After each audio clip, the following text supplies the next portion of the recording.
Waterschap Friesland maken dat van de middag bekend omdat er weer meer water beschikbaar is. 2 weken geleden hebben we de verboden afgevaardigd.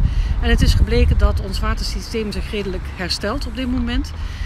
Dat we ons systeem goed op peil kunnen houden. En dat heeft ons ertoe gebracht goed te kijken naar de maatregelen die we hebben afgekondigd. En of daar eventueel een versoepeling voor mogelijk is. En wij vinden dat dat op dit moment kan.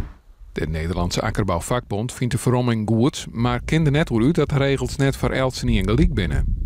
Nou ja, dat is op zich natuurlijk wel een aardige aanpassing, want dan mag je op de avond wat eerder starten met het beregenen.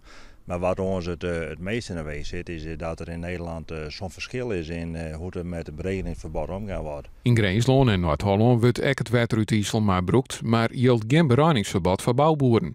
De regels in Friesland binnen nevens de Jong te streng.